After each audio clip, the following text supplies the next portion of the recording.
ಹಾವೇರಿ ಗದಗ ಲೋಕಸಭಾ ಕ್ಷೇತ್ರದ ಬಿಜೆಪಿಯ ಅಭ್ಯರ್ಥಿ ಮಾಜಿ ಸಿಎಂ ಬಸವರಾಜ ಬೊಮ್ಮಾಯಿ ಅವರು ಇವತ್ತು ಉಮೇದುವಾರಿಕೆಯನ್ನು ಸಲ್ಲಿಕೆ ಮಾಡಿದ್ದಾರೆ.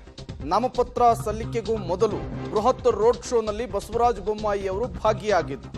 ಬಿಎಸ್ವೈ, ಪ್ರಹ್ಲಾದ್ ಜೋಶಿ, ಅಶೋಕ್, ಶಿವಕುಮಾರ್ ಉದಾಸಿ ಸೇರಿದಂತೆ ಹಲವರು ಬಿಜೆಪಿಯ ನಾಯಕರುಗಳು ಈ ರೋಡ್ ಶೋನಲ್ಲಿ ಭಾಗಿಯಾಗಿದ್ದರು. ಕೇಸರಿ ಶಾಲನ್ನ ಹಾಕಿ ಬಿಜೆಪಿ ಪಕ್ಷದ ಬಾವುಟವನ್ನು ಹಿಡಿದು ಹೆಜ್ಜೆಯನ್ನು ಹಾಕಿದ್ರು ನೂರಾರು ಕಾರ್ಯಕರ್ತರು. ನೂರಾರು ಸಂಖ್ಯೆಯ ಕಾರ್ಯಕರ್ತರ ನಡುವೆ ತೆರೆದ ವಾಹನದಲ್ಲಿ ಬಂದು ನಾಮಪತ್ರವನ್ನು ಸಲ್ಲಿಸಲಿಕ್ಕೆ ಮುಂದಾಗಿದ್ದಾರೆ.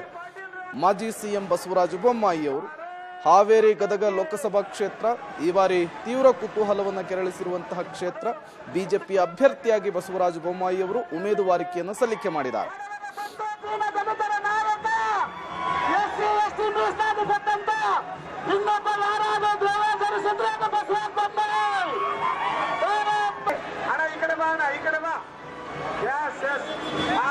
ಮೀಡಿಯಾದವರಿಗೆ ಸ್ವಲ್ಪ ದಾರಿ ಮಾಡಿಕೊಡ್ರಿ.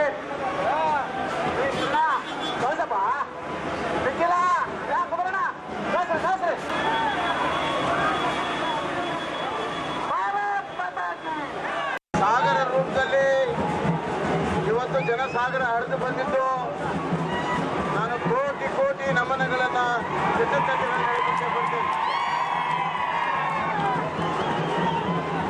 ಇದು ನಮ್ಮ ಲೋಕಸಭಾ ಚುನಾವಣೆಯ ವಿಜಯ ಸಂಕೇತ. ನಾನು ಹಾವೇರಿ ಜಿಲ್ಲೆಯ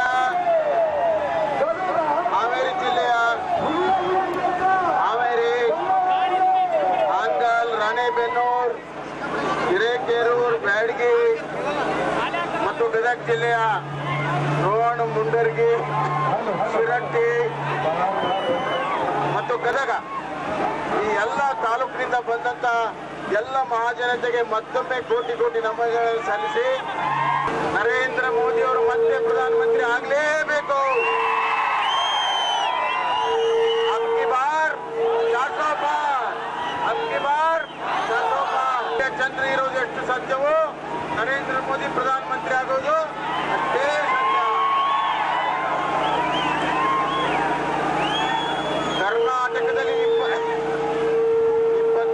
28 ಕ್ಷೇತ್ರ ಬಿಜೆಪಿ. ಕಳೆದ 10 ವರ್ಷದಲ್ಲಿ ಒಂದು ದಿನ ವಿಶ್ರಾಂತಿ ತಗೊಳ್ಳದೆ ಕೆಲಸ ಮಾಡಿದರು. ನಾನು ನಿಮ್ಮಲ್ಲಿ ಏನೂ ಕೇಳೋದಿಲ್ಲ. ಚುನಾವಣೆ ಮುಗಿಯುವವರೆಗೆ ಯಡಿಯೂರಪ್ಪನವರೇ ನಾವು ಮನೆ ಮನೆಗೆ ಹೋಗ್ತೇವೆ, ಬಸವರಾಜ ಬೊಮ್ಮಾಯಿ ಗೆಲ್ಲುತ್ತೇವೆ,